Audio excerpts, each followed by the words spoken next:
بسم الله الرحمن الرحيم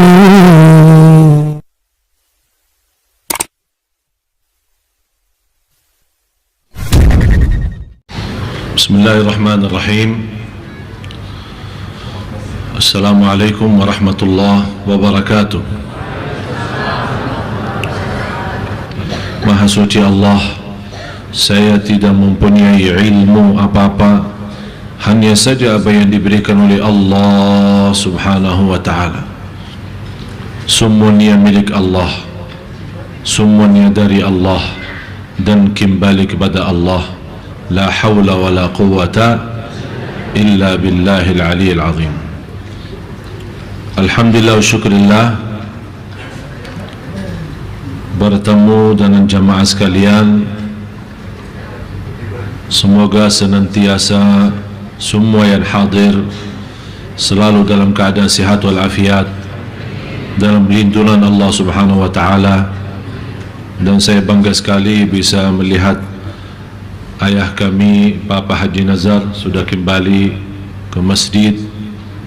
Dan mudah-mudahan insyaAllah penyakit yang dihadapi beliau menjadi ampunan dosa dan menaikkan darajat di sisi Allah subhanahu wa ta'ala. Dan alhamdulillah, malam ini bagi saya yang terindah bisa mengisi di hadapan jamaah sekalian dan dihadiri acara yang berlangsung dari Sunda Kelapa ini adalah ayah saya sendiri hadir. Semua sudah bisa lihat kan?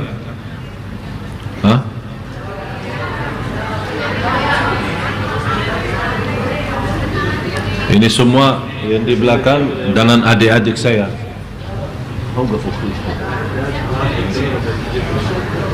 Nah, tolong tunjukkan kameranya. Alhamdulillah. Assalamualaikum warahmatullahi wabarakatuh. Ini ayah saya sendiri. Kemudian adik-adik, adik saya Abdurrahman.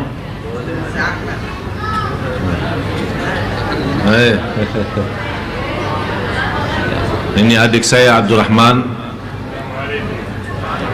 Ini adik saya Abdurrahman. Kakaknya Hussein. Kalau Hussein sudah sering ke sini. Kemudian ya bukan Balin bungsu tapi nomor 10 lah. Adik saya Ahmad ya. Ya mudah-mudahan dengan kehadiran mereka di sini membawa berkah bagi kita semua. Amin ya rabbal alamin.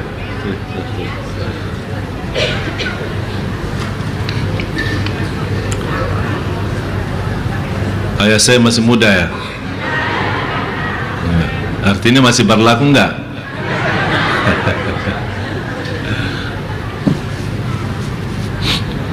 Alhamdulillah, walaupun pertama kali ayah saya datang ke Indonesia, tapi alhamdulillah beliau sangat senang dengan melihat banyak masjid. Senangnya banyak masjidnya, sedihnya sedikit jamaahnya. Tapi saya bilang insyaAllah ayah saya malam ini akan melihat berbeda dengan masjid-masjid yang lain. Masjid yang cukup dikenal dan juga jamaahnya cukup ramai. Dan alhamdulillah beliau melihat sendiri. Dan ini bagi saya salah satu nikmat dari Allah, mengizinkan saya berceramah walaupun bahasa yang tidak difahami oleh ayah saya sendiri.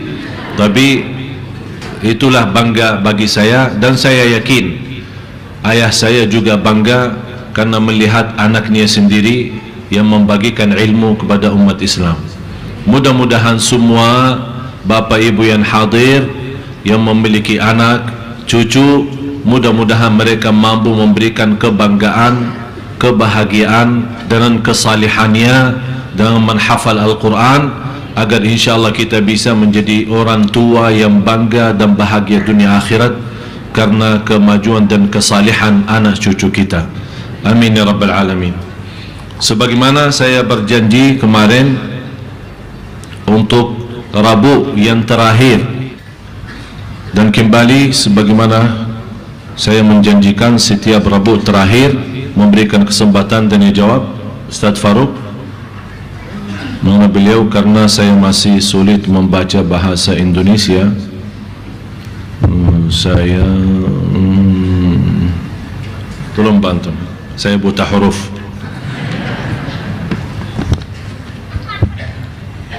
Ada pertanyaan dari hamba Allah. Syekh Ali, saya belum punya rumah. Boleh tidak saya ambil kredit rumah lewat Bank Syariah Mandiri? Saya PNS, mau pensiun. Selama ini saya membiayai sekolah atau kuliah anak lewat pinjaman bank. Saya tahu itu riba, tapi saya minta sama Allah, ya Allah, kalau Engkau ridho mudahkanlah. Dan alhamdulillah anak saya sudah selesai, tapi saya belum punya rumah. Bagaimana solusinya? Terima kasih. Satu penanya dari hamba Allah.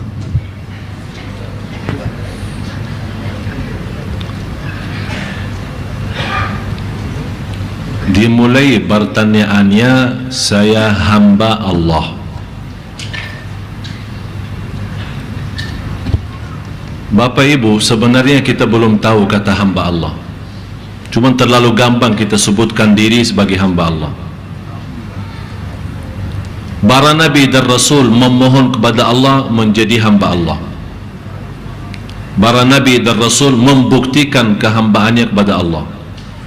Kalau kata hamba Allah, berarti Bapak Ibu kita benar-benar lahir batin sudah sami'na wa ata'na. Kalau kita mau benar-benar jadi hamba Allah, buktinya atas segala nikmat kita syukur, atas segala ujian kita sabar. Tidak ada apa lagi lebih daripada syukur dan sabar, ridha. Lebih tinggi lagi daripada ridha itu adalah cinta kepada Allah Subhanahu wa taala. Tapi mohon maaf, kita belum bisa menjadi hamba Allah yang sebenar-benarnya. Walaupun mau tidak mau, kita memang hamba Allah, tapi kita membentukkan diri sebagai hamba Allah belum terwujud. Dan pertanyaannya Ibu tadi, Bapak Ibu, Indonesia dalam hubungannya sehari-hari, dalam kebutuhan sehari-hari, banyak umat Islam tidak terlepas menggunakan riba. Dan banyak yang belum sadar bermasalah kehidupan kita itu adalah sebabnya riba. Orang punya rumah sudah hasil riba, beli rumah, mobil hasil riba, punya usaha biarpun usaha kecil lewat riba.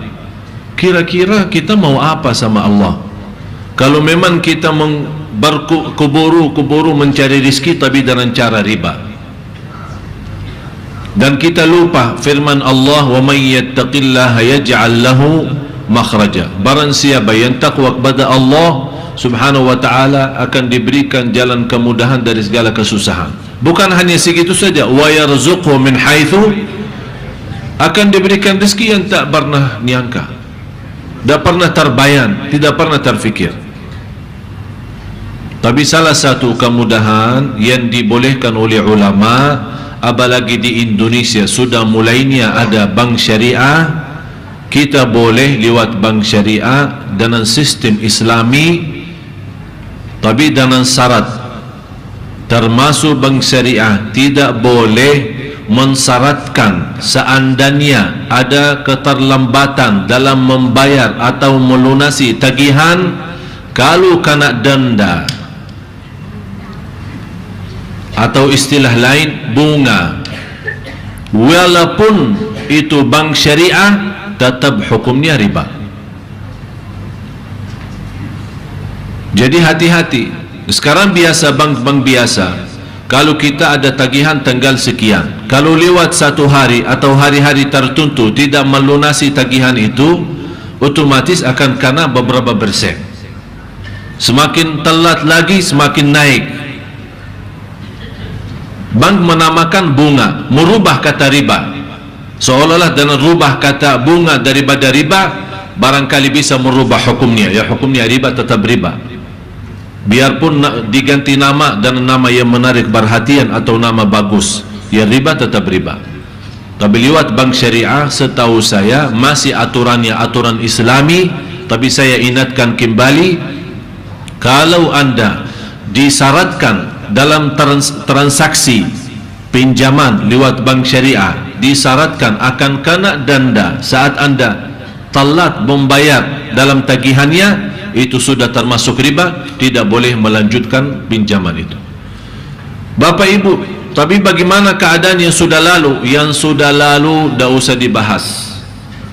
Yang sudah lalu kita belum tahu, banyak belum tahu hukumnya, belum tahu sebabnya, belum tahu alasannya, atau dalam kondisi lemah iman, terpaksa. Udah, tidak usah bahas.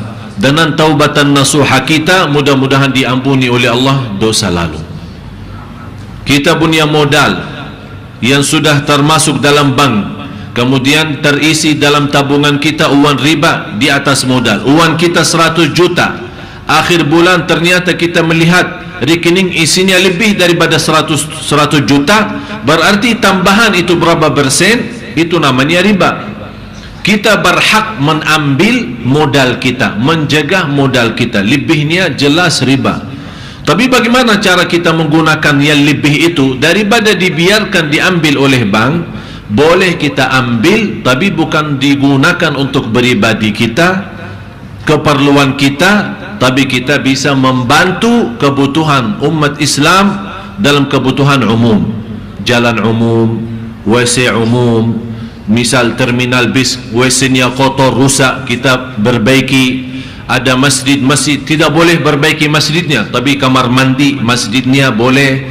Ada parkiran masjid yang cukup kecil, terganggu, tidak berfasilitas untuk jamaah, dengan uang itu bisa kita gunakan.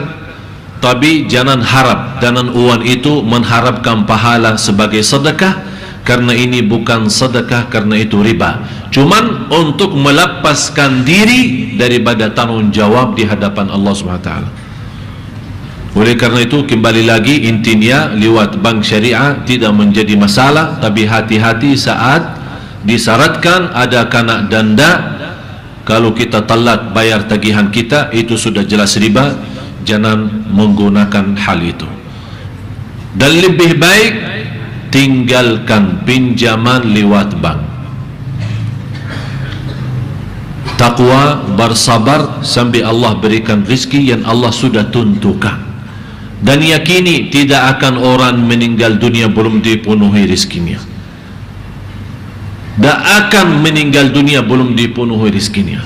Tapi terserah manusia. Manusia tidak mampu sabar. Barangkali rezekinya di akhir umur. Masa saya mau nunggu akhir umur dapat, habis itu meninggal.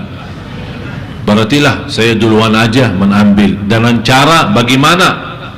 Itulah yang menjadi masalah. Dan ingat Bapak Ibu, soal rizki, soal harta kan ada dua macam, ada halal, ada haram. Yang halal, sekarang banyak jamaah bertanya, alhamdulillah rizki halal. Biarpun halal, jangan lupa halal itu dihisab oleh Allah. Yang halal dihisab, bukan yang haram. Yang halal dihisab dari mana dan kemana. Terus yang haram apa? Yang haram bukan dihisab, tapi diazab. Harta yang haram masuk dalam tubuh badan kita, kepada keluarga kita, dalam urusan kita, akan bukan Allah bertanya, kamu sudah tahu haram, dari mana dan kemana? Allah tidak bakal bertanya. Tapi karena kita sudah tahu itu haram, tapi tetap kita gunakan yang haram, akan Allah hukumkan kita nanti di hari kiamat. Na'udzubillah. Mudah-mudahan kita mampu menjaga diri dari hal-hal yang haram, agar kita termasuk orang yang diijabah doa kita oleh Allah Subhanahu wa ta'ala. Ya. Wallahu ta'ala a'lam.